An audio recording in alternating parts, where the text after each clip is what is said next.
The Model Y is going to be unveiled on March 14th at 8 p.m. in Hawthorne, California. I got an invite and my predictions on what we're going to see coming up after this. Hey everyone, Jeff here from Pure Tesla. It is great to be here with you today. Thanks so much for tuning in. Today I'm going to talk to you about my Model Y predictions. I'm going to kind of do this as a bet against myself, which is always great to do. But I'm going to go through some of the things that I think are sound predictions for the Model Y. And I'm also going to kind of annotate that with some of my thoughts. I'm going to try and make this as brief as possible because I know some people are talking about what's going on with the Model Y, but I also know that a lot of you have reached out to me asking what I think is going to be salient in a true Model Y unveiling. So let's go through with what we know already. One, we know that I got an invite to the Model Y event, which is super exciting. So I'm working on travel and arrangements for that. More details to come, but want to let you know that I did get an invite, and I'm super thrilled to be part of that crew. So we'll be getting some more information about that as that unfolds. What do we know about the Model Y so far? Well, we certainly know that it's going to be built on the Model 3 chassis, and try and use as many of the Model 3 parts as possible to streamline production. Elon went so far as to say that 80% of the Model Y will be using parts from the Model 3, which I think is wonderful news. I think any way in which they can systematize and streamline their production is going to be of benefit to them moving forward. Elon also stated through random tweets that it's planning to be about 10% larger and also 10% more expensive than the current Model 3. While it isn't confirmed, it can kind of be seen in the teaser photo.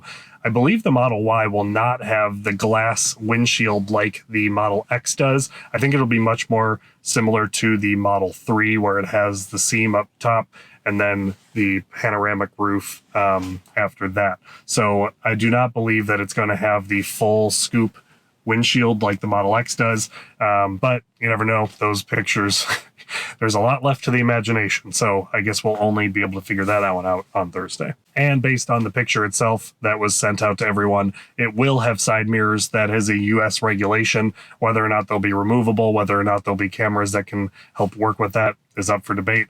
I would argue that they will not, and that would be something for a future Tesla vehicle. Okay, so that's kind of the loose information about what we know. There's probably way more detail about those kind of specs, but I'm going to stick to just generalities with what we know and jump into the predictions.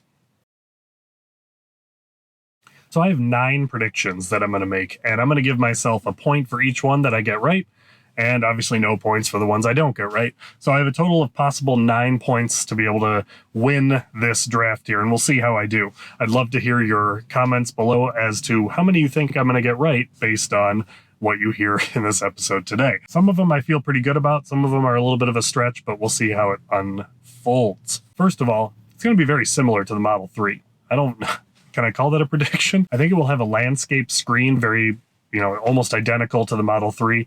I think it will also have the same door handles as the Model 3. Some were thinking that they might put the ones from the S on there or use the buttons like the X.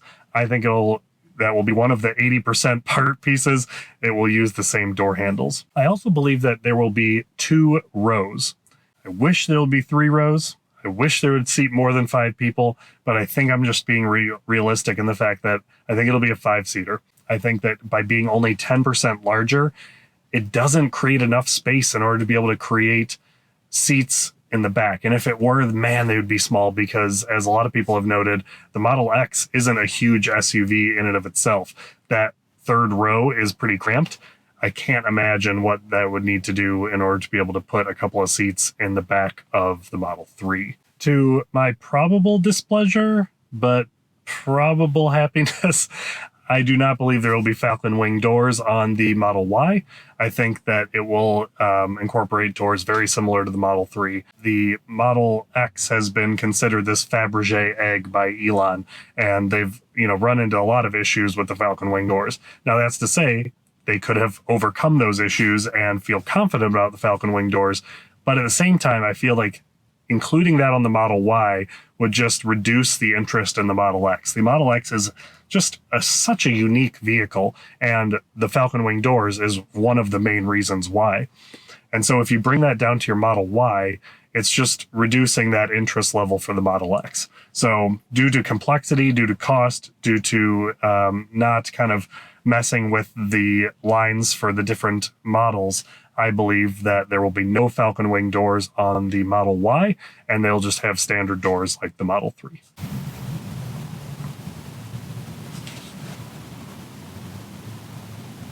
Next prediction, all-wheel drive.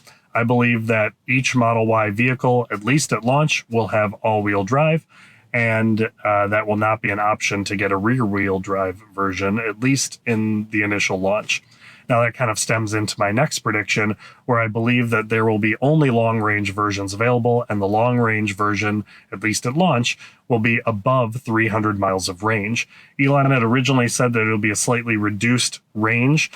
I believe that with the fact that we have 310 miles now, and battery technology is only getting better, and this car is not set to even go into production into 2020, I believe that the range for the Model Y will start at something above 300 miles.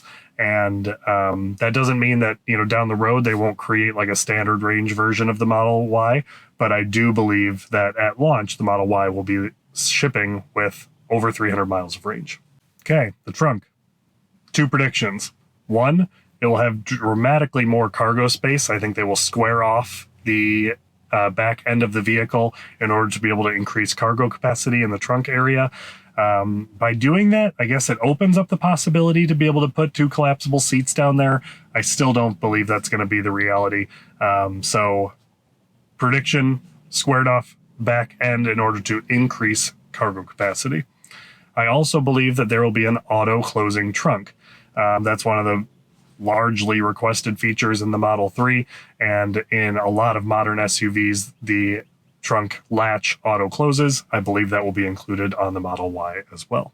And then last but not least, I believe that there will be a tow package that's at least available for the Model Y. I do not believe it will come standard. I believe it will be an option that can be added on, but I do believe that Tesla will offer it and will install it prior to delivery. All right, that's my quick rundown on what I think will be in the upcoming Model Y release. I'm sure there'll be a lot that we don't know about, but those are the 9 things that I can kind of hang my hat on as feeling pretty confident about my predictions. Again, down in the comments below, leave any predictions that you have for the Model Y, and hey, give me a score. 9 out of 9, 5 out of 9, 1 out of 9. Let me know. I'd be super curious to hear where your opinion differs from mine. And after the Model Y unveiling event, we'll certainly do a debrief on my 9 predictions and see how they shook out. So until then, hope you guys have a great week, and stay tuned for some more content on the Model Y unveiling and any other random stuff that seems to happen on with Tesla over the course of the week. And I'll certainly be looking forward to seeing you on the next video. Take care, guys.